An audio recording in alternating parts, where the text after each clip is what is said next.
Bully dropped on March 28, 2026. The internet spent the next week talking about the controversy, the reviews, the AI drama, and the James Blake situation. Almost nobody talked about the beats. That's a mistake, because if you're a producer, there are 5 things Kanye did on this album that are worth your time.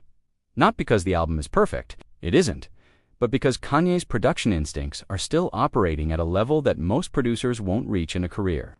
And there are lessons in here that you can apply to your next session. Let's break it down. Technique 1. The Chipmunk Soul comeback. For those who don't know, Chipmunk Soul is the technique that built Kanye's early reputation. You take a soul or a gospel record from the 60s or 70s, you pitch it up 5 to 7 semitones, you speed up the tempo, and you let the pitched vocal loop carry the emotion of the track. On College Dropout, it was everywhere. On Late Registration, it was everywhere. Then Kanye moved away from it. Jesus was industrial. Pablo was maximalist. Donda was gospel-ambient. On Bully, it's back, and it's on 2 of the best-produced tracks on the album. Punch Drunk flips a soul record with sped-up vocal chops that sit directly in the chipmunk pocket. Whatever Works does the same. A Sissy Houston sample, pitched up and chopped, giving the whole track that College Dropout warmth. Here's the production lesson. The chipmunk effect works because it creates cognitive dissonance. The voice sounds childlike and innocent. The content underneath it, the drums, the bass, the subject matter, is heavy. That tension is what makes the ear lean in. If you're not using pitch shifting on your samples, you're leaving emotion on the table. The technical setup is simple. Load your sample into your DAW. Enable time stretch, push the pitch up 5 semitones. Adjust BPM until it locks into your project tempo. Then chop it. Don't just loop the whole thing. Find the 4 bars where the vocal line has the most emotional peak. That's where you start. Have any of you been sleeping on Chipmunk Soul?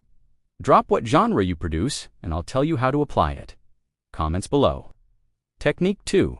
Global sampling with no fear. This is the one that most producers completely missed because they were focused on the controversy. Look at the sample sources across Bully. Father uses a Johnny Frierson gospel record, Black American church music from the 1970s, plus a James Brown vocal snippet. All the Love opens with Faik Alea by Fairuz, one of the most famous Lebanese singers in Arabic music history. Andre Troutman then picks up the same melodic phrase on Talkbox and bends it into something entirely new. Last Breath samples Pancho Sanchez, a Latin jazz and salsa percussionist, and then Peso Pluma raps in Spanish over it. Bully the title track samples Asha Bassel, one of the most recorded artists in history, from Bollywood. Preacher Man flips the Moments, a 1960s soul group from the American South. 5 completely different cultural musical worlds. One album, here's the production lesson. Most producers dig in one genre. They have their go-to sample era, their go-to culture, their go-to decade. Kanye has never done that. His crate-digging philosophy is, emotion has no geography. If a sample has a melodic phrase that makes you feel something, the culture it came from is a feature, not a problem. The Arabic vocal on All the Love doesn't fight with the gospel bass underneath it. It complements it, because both are built on the same emotional frequency, devotion, yearning, something larger than the self. Practical tip: the next time you're digging, go somewhere uncomfortable. Search Bollywood orchestra from the 1970s. Search Turkish psych rock from the 1960s. Search Afrobeat from Nigeria in the 1980s. You will find samples that nobody else is using, and they will carry an emotional charge that Western listeners have never been conditioned to expect. That surprise is the entire point. Technique 3. The interpolation versus the sample flip, and why Kanye uses both differently. This is a distinction that a lot of producers don't make clearly. A sample flip is when you take the original recording, process it, and use the actual audio in your track.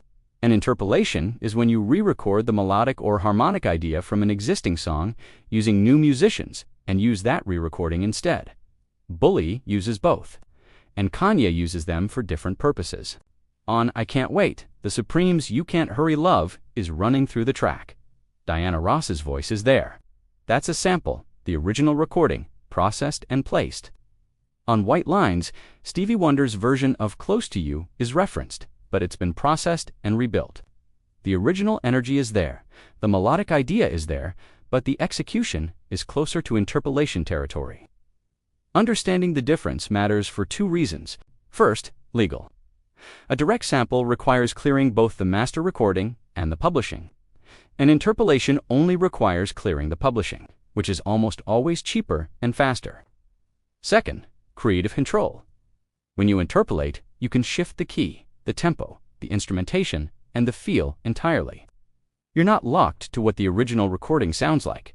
You're only borrowing the idea. For producers who are building commercial music and can't afford Supreme's clearances, learn to interpolate. Find the melodic line, find the harmony. Replay it yourself on a Rhodes or a synth. It's not theft. It's the most legitimate thing a producer can do. Most people will hear this and realize they've been leaving creative options on the table. Tell me what sample you've been sitting on because you thought you couldn't clear it. Technique for drums as character. The industrial layer. This is the most underrated thing on Bully.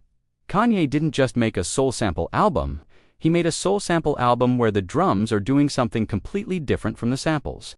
Father, featuring Travis Scott, has the thumping industrial bass and vicious drum hits underneath the Johnny Frierson gospel sample. The drums are aggressive. The sample is devotional. The contrast is where the track lives. This A must runs buzzy 808s against a sample that has warmth in it. The 808 sits under the sample like a threat. This technique, emotional contrast between the sample world and the drum world, is one of the things that separates Kanye's production from imitation. Most producers who try to make Chipmunk Soul or gospel-influenced beats want their drums to match the warmth of the sample. They round off the kick. They soften the snare. They let the drums disappear into the sample. Kanye does the opposite. He lets the drums be hard where the sample is soft. He lets the drums be cold where the sample is warm. And the resulting tension is what makes you feel like the track has weight. Technical application. Route your drums to a separate bus. Add saturation and a hard limiter. Let the attack be sharp. Then compare how this drum bus sounds against your sample. If they're fighting, that's interesting.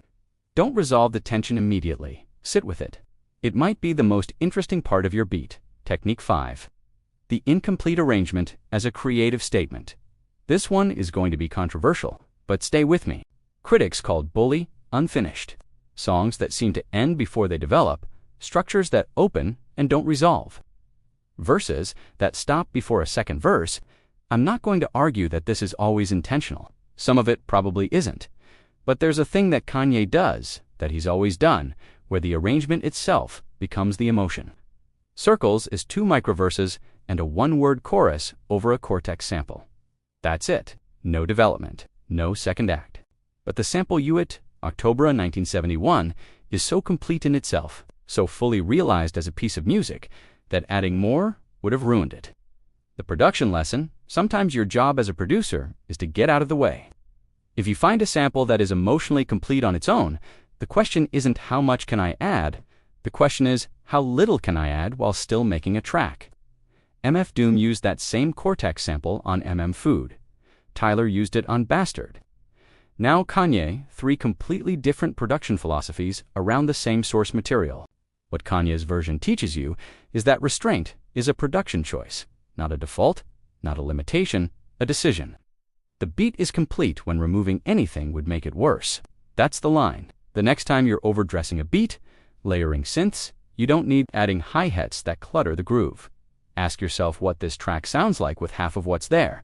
The answer might be better. Now let's talk about the bonus thing nobody discusses, the AI contradiction. In 2025, Kanye told a podcaster he was using AI the same way he incorporated auto-tune as a tool, not a replacement.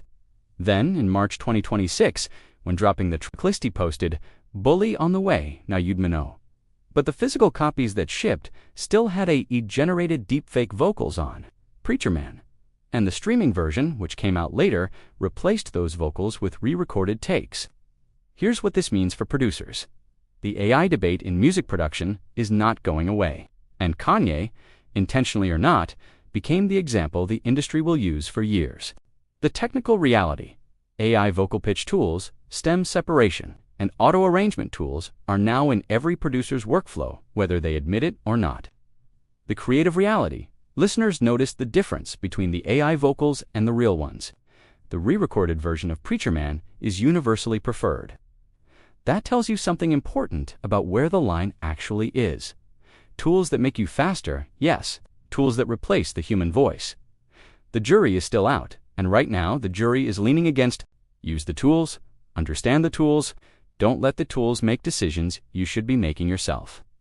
That's the Bully production breakdown. 5 techniques, 1 album. All of them applicable to what you make this week. If this changed how you hear that album, the next beat theory breakdown goes even deeper into one specific technique, the global sample dig. Stay on this channel, drop in the comments. Which of the 5 techniques are you trying first? I want to see what you make.